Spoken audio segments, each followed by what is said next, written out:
The Problem of Thor Bridge. ButterfliesVibe Audiobook. Somewhere in the vaults of the bank of Cox & Co. at Charing Cross, there is a travel-worn and battered tin dispatch box with my name, John H. Watson, M.D., late Indian Army, painted upon the lid. It is crammed with papers, nearly all of which are records of cases to illustrate the curious problems which Mr. Sherlock Holmes had at various times to examine. Some, and not the least interesting, were complete failures, and as such will hardly bear narrating, since no final explanation is forthcoming.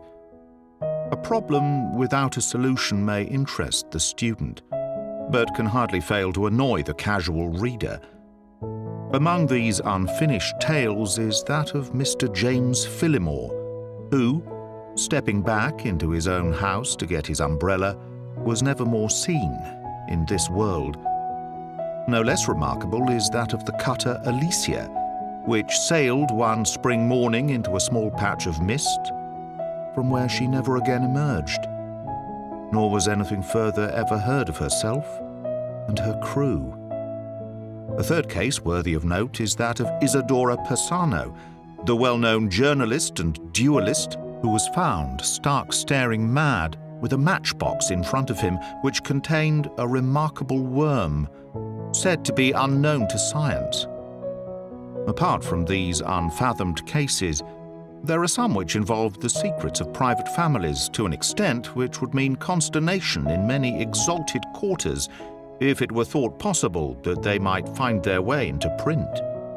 I need not say that such a breach of confidence is unthinkable, and that these records will be separated and destroyed, now that my friend has time to turn his energies to the matter. There remain a considerable residue of cases of greater or less interest, which I might have edited before, had I not feared to give the public a surfeit which might react upon the reputation of the man whom above all others I revere. In some I was myself concerned and can speak as an eyewitness, while in others I was either not present or played so small a part that they could only be told as by a third person. The following narrative is drawn from my own experience.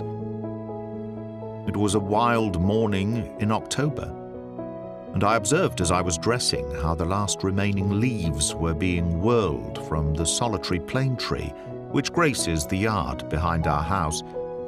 I descended to breakfast, prepared to find my companion in depressed spirits, for, like all great artists, he was easily impressed by his surroundings. On the contrary, I found that he had nearly finished his meal and that his mood was particularly bright and joyous, with that somewhat sinister cheerfulness which was characteristic of his lighter moments. "You have a case, Holmes?" I remarked.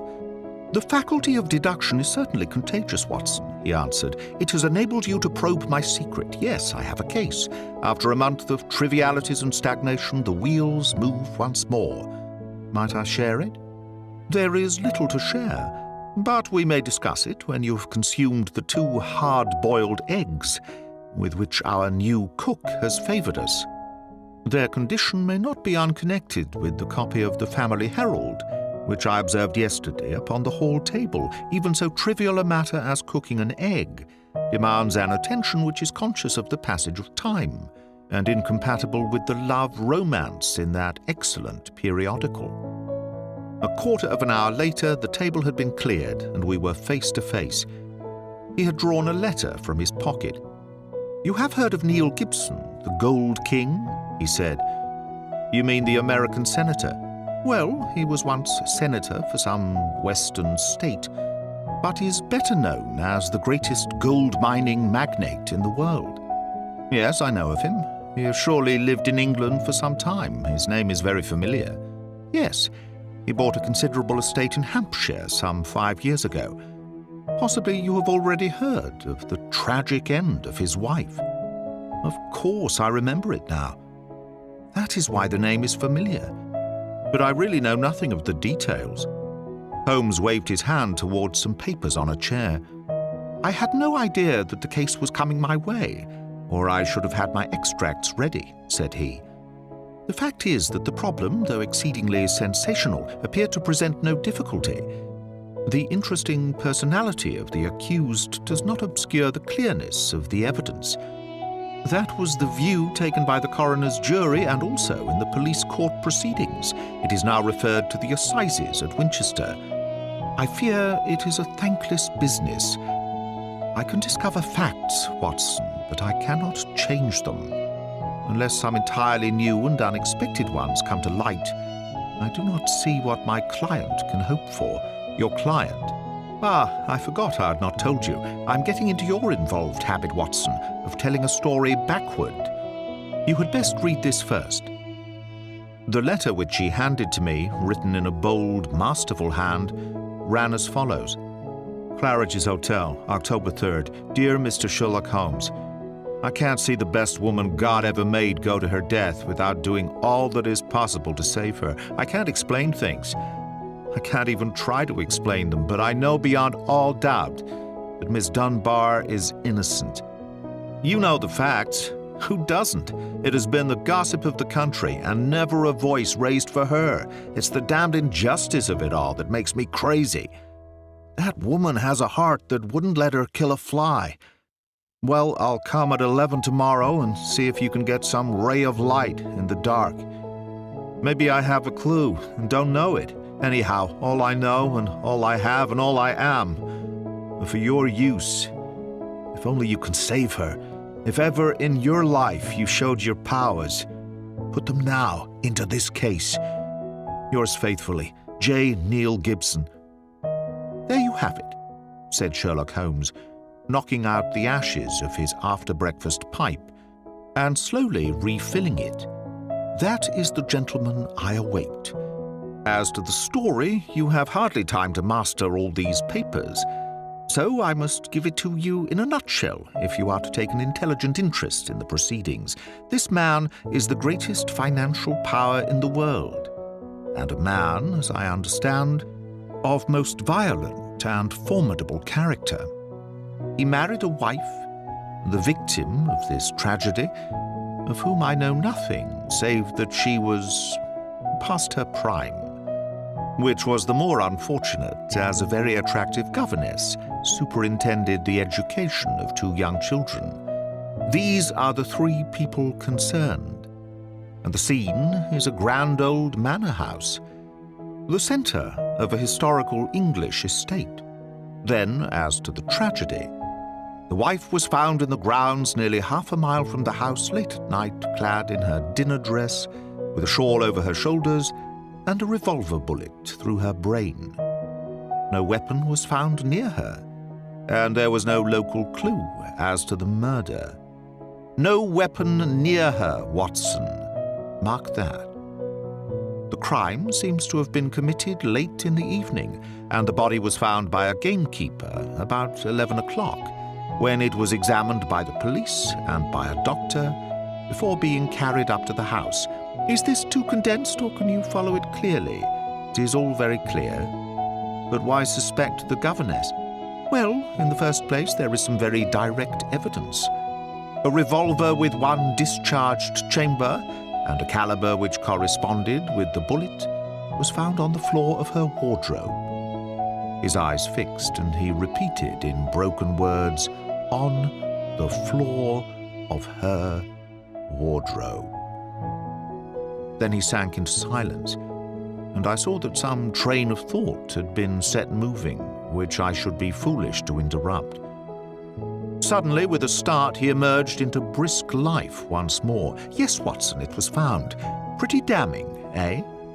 So the 2 juries thought. Then the dead woman had a note upon her making an appointment at that very place, and signed by the governess. How's that? Finally, there is the motive. Senator Gibson is an attractive person. If his wife dies, who more likely to succeed her than the young lady who had already, by all accounts, received pressing attentions from her employer? ButterfliesVibe Audiobook. Love, fortune, power, all depending upon one middle-aged life. Ugly, Watson, very ugly. Yes, indeed, Holmes. Nor could she prove an alibi. On the contrary, she had to admit that she was down near Thor Bridge. That was the scene of the tragedy. About that hour, she couldn't deny it, for some passing villager had seen her there. That really seems final. And yet, Watson, and yet. This bridge, a single broad span of stone with balustraded sides, carries the drive over the narrowest part of a long, deep reed-girt sheet of water. Thor Mere, it is called.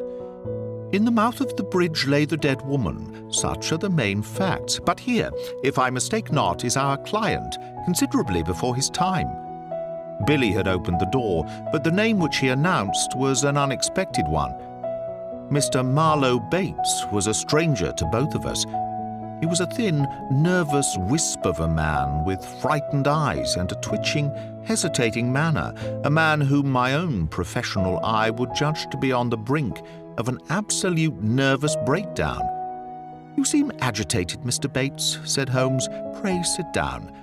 I fear I can only give you a short time, for I have an appointment at 11. "I know you have," our visitor gasped, shooting out short sentences like a man who is out of breath. "Mr. Gibson is coming. Mr. Gibson is my employer. I am manager of his estate, Mr. Holmes. He is a villain. An infernal villain." "Strong language, Mr. Bates." "I have to be emphatic, Mr. Holmes, for the time is so limited. I would not have him find me here for the world. He's almost due now, but I was so situated that I could not come earlier. His secretary, Mr. Ferguson, only told me this morning of his appointment with you." "And you are his manager?" "I have given him notice. In a couple of weeks I shall have shaken off his accursed slavery. A hard man, Mr. Holmes, hard to all about him. Those public charities are a screen to cover his private iniquities. But his wife was the chief victim. He was brutal to her. Yes, sir, brutal. How she came by her death I do not know. But I am sure that he made her life a misery to her. She was a creature of the tropics, a Brazilian by birth, as no doubt you know." "No, it had escaped me. Tropical by birth and tropical by nature. A child of the sun and of passion. She had loved him, as such women can love. But when her own physical charms had faded, I am told they were once great, there was nothing to hold him. We all liked her and felt for her, and hated him for the way that he treated her. But he is plausible and cunning. That is all I have to say to you. Don't take him at his face value. There is more behind. Now I'll go. No, don't detain me. He's almost due." With a frightened look at the clock, our strange visitor literally ran to the door and disappeared. Well, said Holmes after an interval of silence. "Mr. Gibson seems to have a nice, loyal household. But the warning is a useful one. And now we can only wait till the man himself appears." Sharp at the hour, we heard a heavy step upon the stairs, and the famous millionaire was shown into the room. As I looked upon him, I understood not only the fears and dislike of his manager, but also the execrations which so many business rivals have heaped upon his head. If I were a sculptor and desired to idealize the successful man of affairs, iron of nerve and leathery of conscience, I should choose Mr. Neil Gibson as my model. His tall, gaunt, craggy figure had a suggestion of hunger and rapacity. An Abraham Lincoln keyed to base uses instead of high ones would give some idea of the man. His face might have been chiseled in granite, hard-set, craggy, remorseless, with deep lines upon it, the scars of many a crisis. Cold grey eyes, looking shrewdly out from under bristling brows, surveyed us each in turn. He bowed in perfunctory fashion as Holmes mentioned my name, and then with a masterful air of possession, he drew a chair up to my companion and seated himself with his bony knees almost touching him. "Let me say right here, Mr. Holmes," he began, "that money is nothing to me in this case. You can burn it if it's any use in lighting you to the truth. This woman is innocent, and this woman has to be cleared, and it's up to you to do it. Name your figure." "My professional charges are upon a fixed scale," said Holmes coldly. "I do not vary them, save when I remit them altogether." "Well, if dollars make no difference to you, think of the reputation. If you pull this off, every paper in England and America will be booming you. You'll be the talk of 2 continents. "Thank you, Mr. Gibson. I do not think that I am in need of booming. It may surprise you to know that I prefer to work anonymously, and that it is the problem itself which attracts me. But we are wasting time. Let us get down to the facts. I think that you will find all the main ones in the press reports. I don't know that I can add anything which will help you, but if there is anything you would wish more light upon, well, I'm here to give it." "Well, there is just one point." "What is it?" "What were the exact relations between you and Miss Dunbar?" The Gold King gave a violent start and half rose from his chair. Then his massive calm came back to him. "I suppose you are within your rights and may be doing your duty in asking such a question, Mr. Holmes." "We will agree to suppose so," said Holmes. "Then I can assure you that our relations were entirely and always those of an employer towards a young lady whom he never conversed with or ever saw, save when she was in the company of his children." Holmes rose from his chair. "I am a rather busy man, Mr. Gibson," said he, "and I have no time or taste for aimless conversations. I wish you good morning." Our visitor had risen also, and his great loose figure towered above Holmes. There was an angry gleam from under those bristling brows, and a tinge of colour in the sallow cheeks. "What the devil do you mean by this, Mr. Holmes? Do you dismiss my case?" "Well, Mr. Gibson, at least I dismiss you. I should have thought my words were plain." "Plain enough, but what's at the back of it? Raising the price on me? Or afraid to tackle it, or what? I've a right to a plain answer." "Well, perhaps you have," said Holmes. "I'll give you one. This case is quite sufficiently complicated to start with, without the further difficulty of false information." "Meaning that I lie?" "Well, I was trying to express it as delicately as I could. But if you insist upon the word, I will not contradict you." I sprang to my feet, for the expression upon the millionaire's face was fiendish in its intensity, and he had raised his great knotted fist. Holmes smiled languidly and reached his hand out for his pipe. "Don't be noisy, Mr. Gibson. I find that after breakfast, even the smallest argument is unsettling. I suggest that a stroll in the morning air and a little quiet thought will be greatly to your advantage." With an effort, the Gold King mastered his fury. I could not but admire him, for by a supreme self-command he had turned in a minute from a hot flame of anger to a frigid and contemptuous indifference. "Well, it's your choice. I guess you know how to run your own business. I can't make you touch the case against your will. You've done yourself no good this morning, Mr. Holmes, for I have broken stronger men than you. No man ever crossed me, and was the better for it." "So many have said. And yet, here I am," said Holmes, smiling. "Well, good morning, Mr. Gibson. You have a good deal yet to learn." Our visitor made a noisy exit, but Holmes smoked in imperturbable silence with dreamy eyes fixed upon the ceiling. "Any views, Watson?" he asked at last. "Well, Holmes, I must confess that when I consider that this is a man who would certainly brush any obstacle from his path, and when I remember that his wife may have been an obstacle and an object of dislike, as that man Bates plainly told us, it seems to me exactly, and to me also." "But what were his relations with the governess? And how did you discover them?" "Bluff, Watson, bluff. When I considered the passionate, unconventional, unbusinesslike tone of his letter, and contrasted it with his self-contained manner and appearance, It was pretty clear that there was some deep emotion which centered upon the accused woman rather than upon the victim. ButterfliesVibe Audiobook. We've got to understand the exact relations of those three people if we are to reach the truth. You saw the frontal attack which I made upon him, and how imperturbably he received it. Then I bluffed him by giving the impression that I was absolutely certain, when in reality I was only extremely suspicious. Perhaps he will come back? He is sure to come back. He must come back. You can't leave it where it is. Ha! Isn't that a ring? Yes, there is his footstep. Well, Mr. Gibson, I was just saying to Dr. Watson that you were somewhat overdue. The Gold King had re-entered the room in a more chastened mood than he had left it.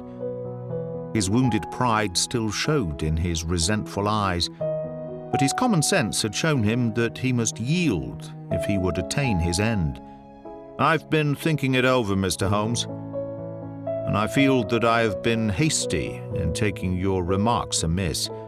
You're justified in getting down to the facts, whatever they may be, and I think the more of you for it. I can assure you, however, that the relations between Miss Dunbar and me don't really touch this case.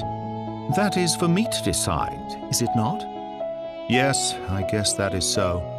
You're like a surgeon who wants every symptom before he can give his diagnosis. Exactly, that expresses it. And it is only a patient who has an object in deceiving his surgeon who would conceal the facts of his case. That may be so, but you will admit, Mr. Holmes, that most men would shy off a bit when they are asked point blank what their relations with a woman may be, if there is really some serious feeling in the case. I guess most men have a little private reserve of their own in some corner of their souls, where they don't welcome intruders. And you burst suddenly into it. But the object excuses you, since it was to try and save her. Well, the stakes are down, and the reserve open, and you can explore where you will. What is it you want? The truth. The Gold King paused for a moment, as one who marshals his thoughts. His grim, deep-lined face had become even sadder and more grave. I can give it to you in a very few words, Mr. Holmes, he said at last. There are some things that are painful as well as difficult to say, so I won't go deeper than is needful. I met my wife when I was gold hunting in Brazil. Maria Pinto was the daughter of a government official at Manaus, and she was very beautiful. I was young and ardent in those days, but even now, as I look back with colder blood and a more critical eye, I can see that she was rare and wonderful in her beauty. It was a deep, rich nature, too, passionate, wholehearted, tropical, ill-balanced, very different from the American women whom I had known. Well, to make a long story short, I loved her, and I married her. It was only when the romance had passed, and it lingered for years, that I realized that we had nothing, absolutely nothing in common. My love faded. If hers had faded also, it might have been easier. But you know the wonderful way of women. Do what I might, nothing could turn her from me. If I have been harsh to her, even brutal, as some have said, it has been because I knew that if I could kill her love, or if it turned to hate, it would be easier for both of us.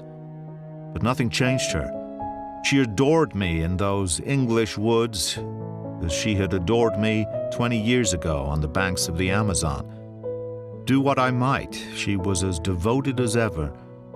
Then came Miss Grace Dunbar. She answered our advertisement and became governess to our 2 children. Perhaps you've seen her portrait in the papers. The whole world has proclaimed that she is also a very beautiful woman.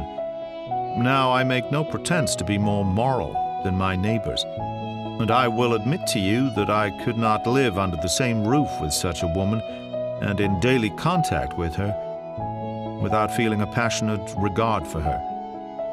Do you blame me, Mr. Holmes? I do not blame you for feeling it. I should blame you if you expressed it, since this young lady was, in a sense, under your protection. Well, maybe so, said the millionaire, though for a moment the reproof had brought the old angry gleam into his eyes. I'm not pretending to be any better than I am. I guess all my life I've been a man that reached out his hand for what he wanted. And I never wanted anything more than the love and possession of that woman. I told her so. Oh, you did you? Holmes could look very formidable when he was moved. I said to her that if I could marry her, I would, but that it was out of my power. I said that money was no object, and that all I could do to make her happy and comfortable would be done. Very generous, I'm sure, said Holmes with a sneer. See here, Mr. Holmes, I came to you on a question of evidence, not on a question of morals. I'm not asking for your criticism. It is only for the young lady's sake that I touch your case at all, said Holmes sternly. I don't know that anything she is accused of is really worse than what you have yourself admitted, that you have tried to ruin a defenseless girl who was under your roof. Some of you rich men have to be taught that all the world cannot be bribed into condoning your offences. To my surprise, the Gold King took the reproof with equanimity. That's how I feel myself about it now. I thank God that my plans did not work out as I intended. She would have none of it, and she wanted to leave the house instantly. Why did she not? Well, in the first place, others were dependent upon her, and it was no light matter for her to let them all down by sacrificing her living. When I had sworn, as I did, that she should never be molested again, she consented to remain. But there was another reason. She knew the influence she had over me, and that it was stronger than any other influence in the world. She wanted to use it for good. How? Well, she knew something of my affairs. They are large, Mr. Holmes, large beyond the belief of an ordinary man. I can make or break, and it is usually break. It wasn't individuals only. It was communities, cities, even nations. Business is a hard game, and the weak go to the wall. I played the game for all it was worth. I never squealed myself, and I never cared if the other fellow squealed. But she saw it different. I guess she was right. She believed and said that a fortune for one man that was more than he needed should not be built on 10,000 ruined men who were left without the means of life. That was how she saw it, and I guess she could see past the dollars to something that was more lasting. She found that I listened to what she said, and she believed she was serving the world by influencing my actions. So she stayed. And then this came along. Can you throw any light upon that? The Gold King paused. For a minute or more, his head sunk in his hands, lost in deep thought. It's very black against her. I can't deny that. And women lead an inward life, may do things beyond the judgment of a man. At first, I was so rattled and taken aback that I was ready to think she had been led away in some extraordinary fashion that was clean against her usual nature. One explanation came into my head. I give it to you, Mr. Holmes, for what it is worth. There is no doubt that my wife was bitterly jealous. There is a soul jealousy that can be as frantic as any body jealousy. And though my wife had no cause, and I think she understood this, for the latter, she was aware that this English girl exerted an influence upon my mind and my acts that she herself never had. It was an influence for good, but that did not mend the matter. She was crazy with hatred, and the heat of the Amazon was always in her blood. She might have planned to murder Miss Dunbar, or we will say to threaten her with a gun and so frighten her into leaving us. Then there might have been a scuffle and the gun gone off and shot the woman who held it. That possibility had already occurred to me, said Holmes. Indeed, it is the only obvious alternative to deliberate murder. But she utterly denies it. Well, that is not final, is it? One can understand that a woman placed in so awful a position might hurry home still in her bewilderment, holding the revolver. She might even throw it down among her clothes, hardly knowing what she was doing. And when it was found, she might try to lie her way out by a total denial, since all explanation was impossible. What is against such a supposition? Miss Dunbar herself? Well, perhaps. Holmes looked at his watch. I have no doubt we can get the necessary permits this morning and reach Winchester by the evening train. When I have seen this young lady, it is very possible that I may be of more use to you in the matter, though I cannot promise that my conclusions will necessarily be such as you desire.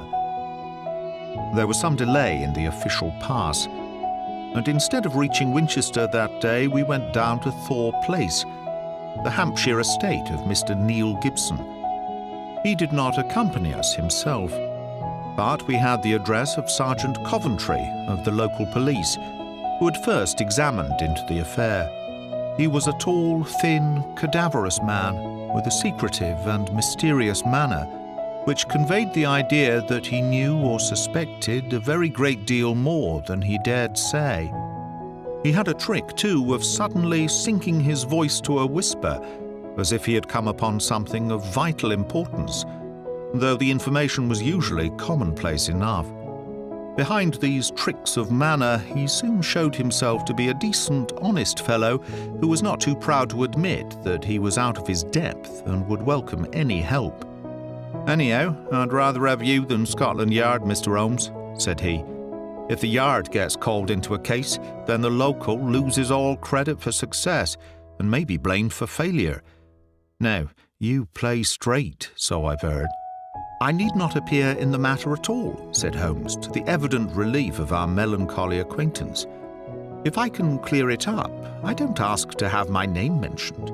"Well, it's very handsome of you, I'm sure, and your friend Dr. Watson can be trusted, I know. Now, Mr. Holmes, as we walk down to the place, there is one question I should like to ask you. I'd breathe it to no soul but you." He looked round as though he hardly dare utter the words. "Don't you think there might be a case against Mr. Neil Gibson himself?" "I've been considering that." "You've not seen Miss Dunbar?" "She's a wonderful fine woman in every way. He may well have wished his wife out of the road. And these Americans are readier with pistols than our folk are. It was his pistol, you know." "Was that clearly made out?" "Yes, sir. It was one of a pair that he had." "One of a pair? Where is the other?"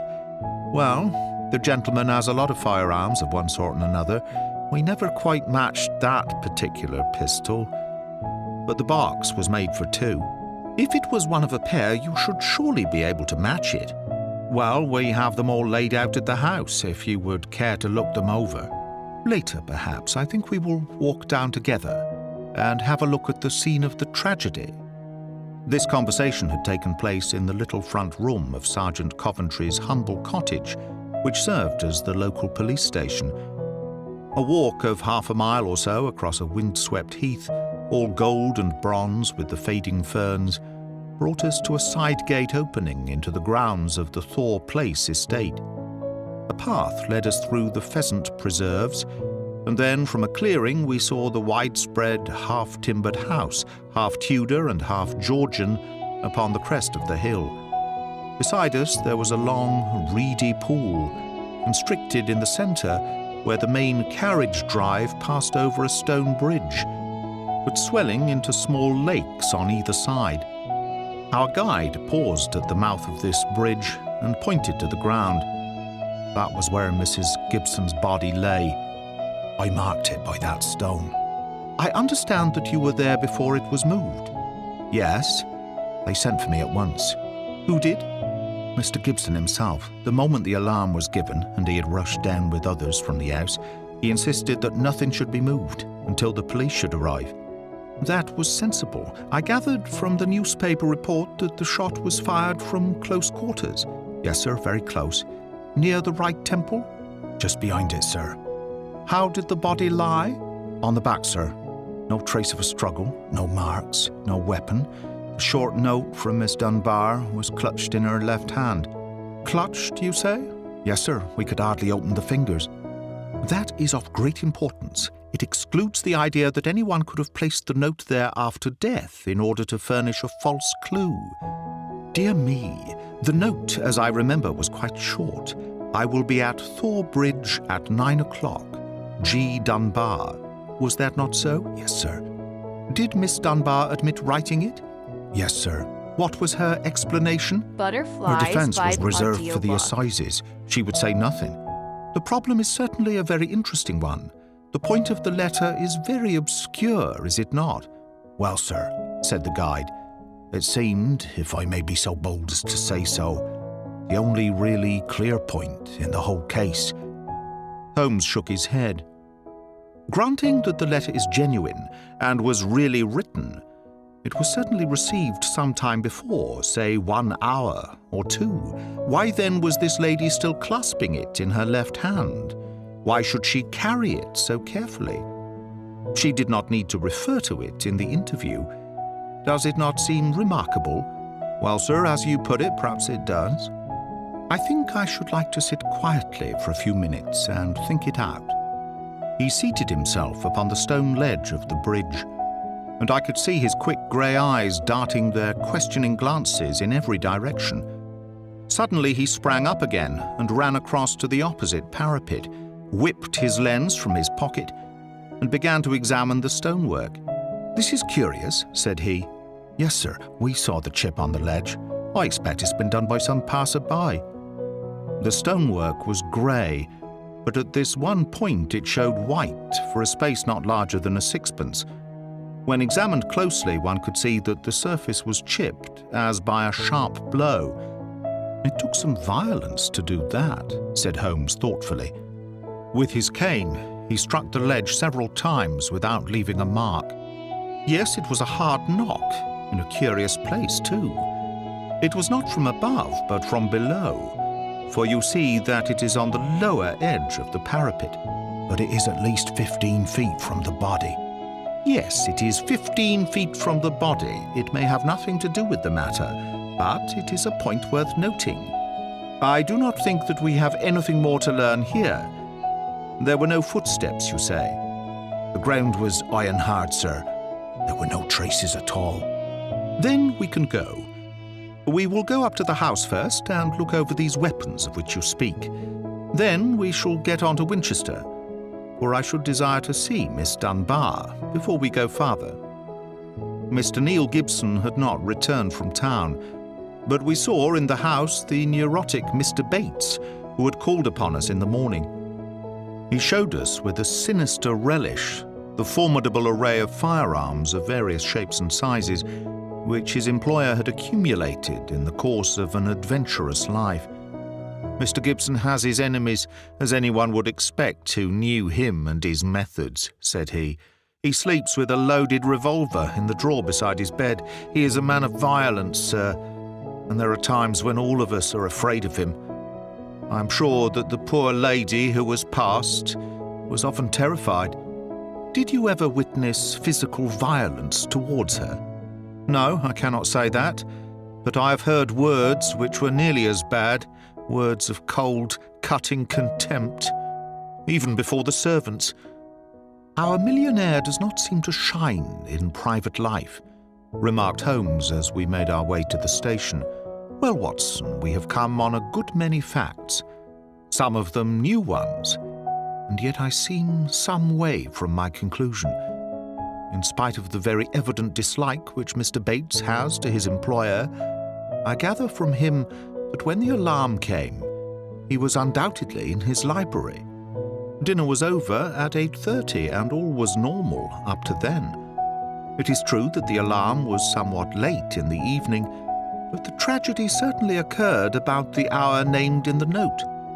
There is no evidence at all that Mr. Gibson had been out of doors since his return from town at 5 o'clock. On the other hand, Miss Dunbar, as I understand it, admits that she had made an appointment to meet Mrs. Gibson at the bridge. Beyond this, she would say nothing, as her lawyer had advised her to reserve her defense. We have several very vital questions to ask that young lady, and my mind will not be easy until we have seen her. I must confess that the case would seem to me to be very black against her, if it were not for one thing. And what is that, Holmes? The finding of the pistol in her wardrobe. Dear me, Holmes, I cried, that seemed to me to be the most damning incident of all. Not so, Watson. It had struck me, even at my first perfunctory reading, as very strange. And now that I am in closer touch with the case, it is my only firm ground for hope. We must look for consistency. Where there is a want of it, we must suspect deception. I hardly follow you. Well now, Watson, suppose for a moment that we visualize you in the character of a woman who, in a cold, premeditated fashion, is about to get rid of a rival. You have planned it. A note has been written. The victim has come. You have your weapon. The crime is done. It has been workmanlike and complete. Do you tell me that after carrying out so crafty a crime, you would now ruin your reputation as a criminal by forgetting to fling your weapon into those adjacent reed beds, which would forever cover it? But you must needs carry it carefully home and put it in your own wardrobe, the very first place that would be searched. Your best friends would hardly call you a schemer, Watson, and yet I could not picture you doing anything so crude as that. In the excitement of the moment, no, Watson, I will not admit that it is possible. Where a crime is coolly premeditated, then the means of covering it are coolly premeditated also. I hope, therefore, that we are in the presence of a serious misconception. But there is so much to explain. Well, we shall set about explaining it. When once your point of view is changed, the very thing which was so damning becomes a clue to the truth. For example, there is this revolver. Miss Dunbar disclaims all knowledge of it. On our new theory, she is speaking truth when she says so. Therefore, it was placed in her wardrobe. Who placed it there? Someone who wished to incriminate her. Was not that person the actual criminal? You see how we come at once upon a most fruitful line of inquiry. We were compelled to spend the night at Winchester, as the formalities had not yet been completed.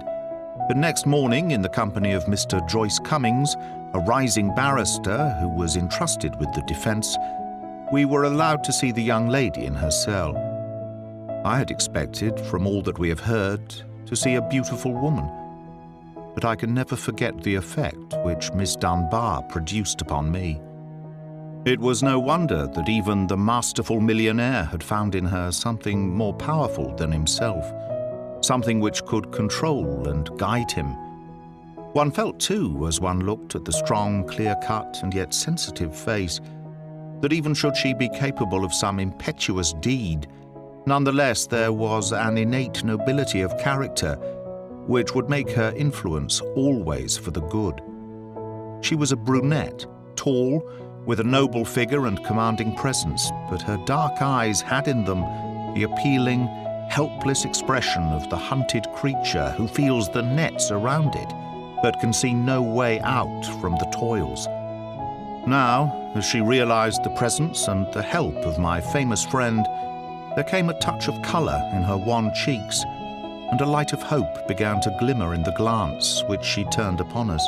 Perhaps Mr. Neil Gibson has told you something of what occurred between us?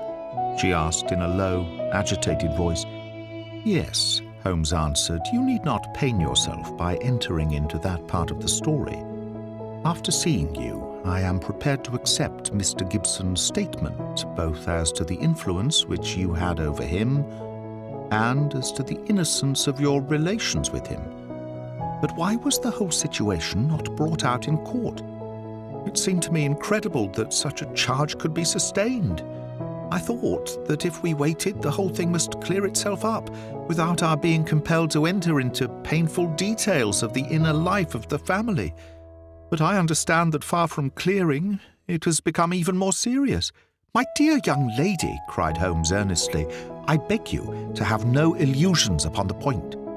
Mr. Cummings here would assure you that all the cards are at present against us, and that we must do everything that is possible if we are to win clear. It would be a cruel deception to pretend that you are not in very great danger. Give me all the help you can, then, to get at the truth. I will conceal nothing. Tell us, then, of your true relations with Mr. Gibson's wife." "She hated me, Mr. Holmes. She hated me with all the fervour of her tropical nature. She was a woman who would do nothing by halves, and the measure of her love for her husband was the measure also of her hatred for me. It is probable that she misunderstood our relations. I would not wish to wrong her, but she loved so vividly in a physical sense that she could hardly understand the mental and even spiritual tie which held her husband to me, or imagine that it was only my desire to influence his power to good ends which kept me under his roof. I can see now that I was wrong. Nothing could justify me in remaining where I was a cause of unhappiness, and yet it is certain that the unhappiness would have remained even if I had left the house."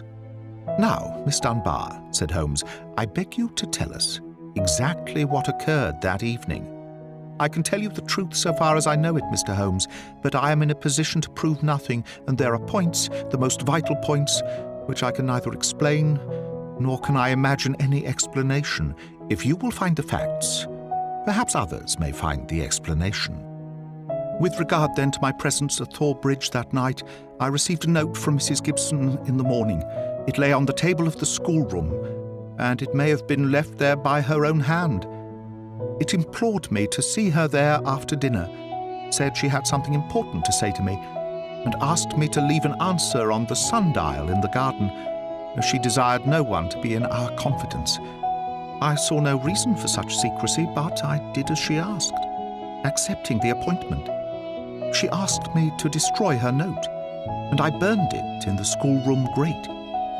She was very much afraid of her husband, who treated her with a harshness for which I frequently reproached him, and I could only imagine that she acted in this way because she did not wish him to know of our interview.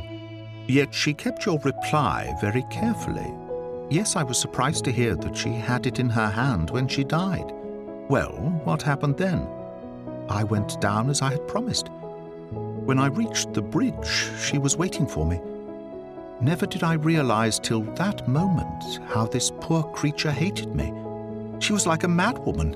Indeed, I think she was a madwoman, subtly mad. The deep power of deception which insane people may have. How else could she have met me with unconcern every day, and yet had so raging a hatred of me in her heart? I will not say what she said. She poured her whole wild fury out in burning and horrible words. I did not even answer. I could not. It was dreadful to see her. I put my hands to my ears and rushed away. When I left her, she was standing, still shrieking out her curses at me, in the mouth of the bridge, where she was afterwards found, within a few yards from the spot. And yet, presuming that she met her death shortly after you left her, you heard no shot? No, I heard nothing, but indeed, Mr. Holmes, I was so agitated and horrified by this terrible outbreak that I rushed to get back to the peace of my own room, and I was incapable of noticing anything which happened. You say that you returned to your room. Did you leave it again before next morning? Yes, when the alarm came that the poor creature had met her death, I ran out with the others. Did you see Mr. Gibson? Yes, he had just returned from the bridge when I saw him. He had sent for the doctor and the police. Did he seem to you much perturbed? Mr. Gibson is a very strong, self-contained man. I do not think that he would ever show his emotions on the surface, but I, who knew him so well, could see that he was deeply concerned. Then we come to the all-important point. This pistol that was found in your room. Had you ever seen it before? Never, I swear it. When was it found? Next morning, when the police made their search. Among your clothes? Yes, on the floor of my wardrobe, under my dresses. You could not guess how long it had been there? It had not been there the morning before. How do you know? Because I tidied out the wardrobe. That is final. Then someone came into your room and placed the pistol there in order to inculpate you. It must have been so. And when? It could only have been at mealtime, or else at the hours when I would be in the schoolroom with the children. As you were when you got the note? Yes, from that time onward, for the whole morning. Thank you, Miss Dunbar. Is there any other point which could help me in the investigation? I can think of none. There was some sign of violence on the stonework of the bridge. A perfectly fresh chip just opposite the body. Could you suggest any possible explanation of that? Surely it must be a mere coincidence. Curious, Miss Dunbar, very curious. Why should it appear at the very time of the tragedy? And why at the very place? But what could have caused it? Only great violence could have such an effect. Holmes did not answer. His pale, eager face had suddenly assumed that tense, faraway expression which I had learned to associate with the supreme manifestations of his genius. So evident was the crisis in his mind that none of us dared to speak, and we sat, barrister, prisoner, and myself, watching him in a concentrated and absorbed silence. Suddenly he sprang from his chair, vibrating with nervous energy and the pressing need for action. "Come, Watson, come," he cried. "What is it, Mr. Holmes?" "Never mind, my dear lady. You will hear from me, Mr. Cummings. With the help of the God of Justice, I will give you a case which will make England ring. You will get news by tomorrow, Miss Dunbar, and meanwhile take my assurance that the clouds are lifting and that I have every hope that the light of truth is breaking through." It was not a long journey from Winchester to Thor Place, but it was long to me in my impatience, while for Holmes it was evident that it seemed endless.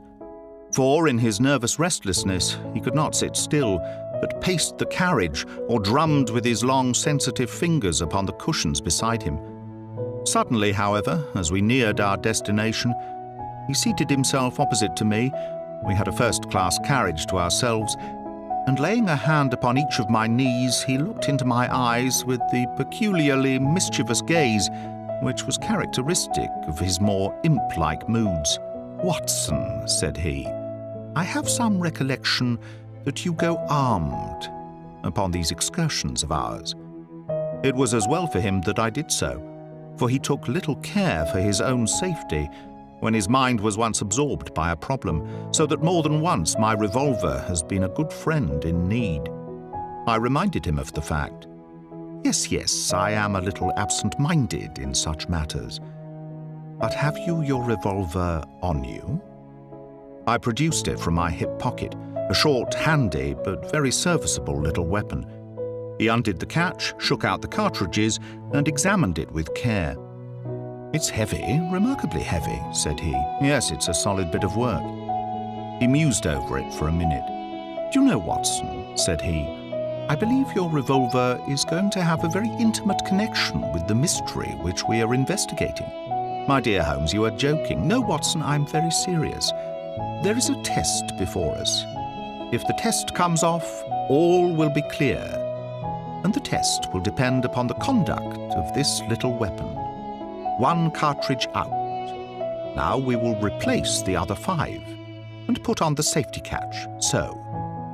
That increases the weight and makes it a better reproduction." I had no glimmer of what was in his mind, nor did he enlighten me, but sat lost in thought until we pulled up in the little Hampshire station. We secured a ramshackle trap, and in a quarter of an hour were at the house of our confidential friend, the sergeant. ButterfliesVibe "A clue, Audiobook. Mr. Holmes. What is it?" "It all depends upon the behaviour of Dr. Watson's revolver," said my friend. "Here it is. Now, officer, can you give me 10 yards of string?" The village shop provided a ball of stout twine.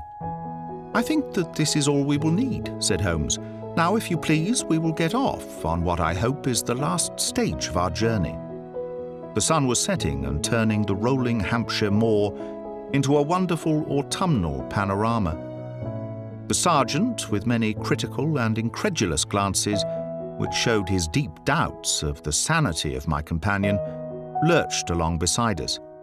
I could see that my friend, under all his habitual coolness, was in truth deeply agitated. "Yes," he said in answer to my remark.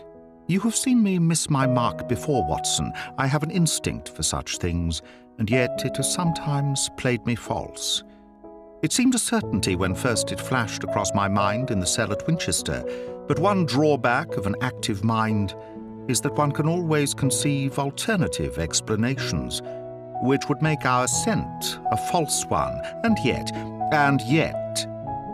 Well, Watson, we can but try." As he walked, he had firmly tied one end of the string to the handle of the revolver. We had now reached the scene of the tragedy. With great care he marked out, under the guidance of the policeman, the exact spot where the body had been stretched. He then hunted among the heather and the ferns until he found a considerable stone. This he secured to the other end of his line of string, and he hung it over the parapet of the bridge so that it swung clear above the water. He then stood on the fatal spot, some distance from the edge of the bridge, with my revolver in his hand, the string being taut between the weapon and a heavy stone on the farther side. "Now for it!" he cried.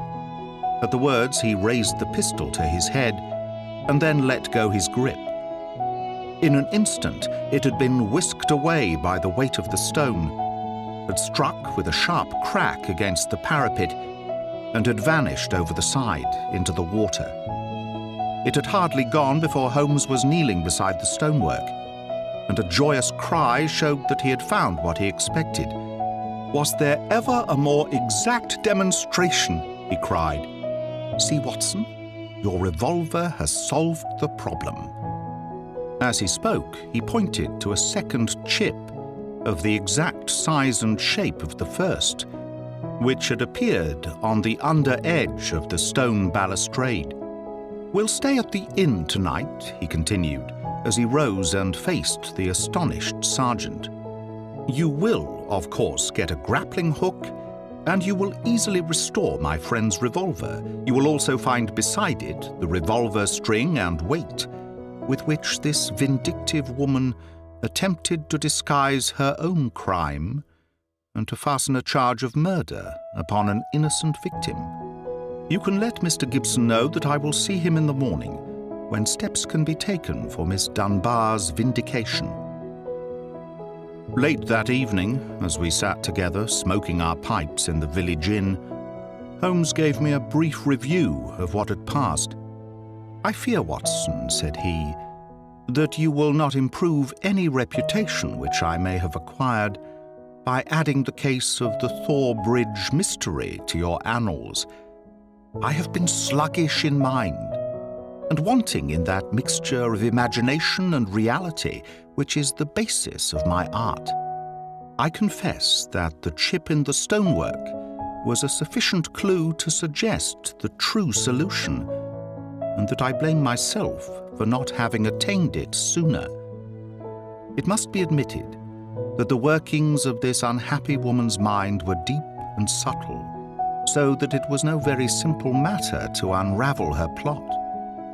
I do not think that in our adventures we have ever come across a stranger example of what perverted love can bring about.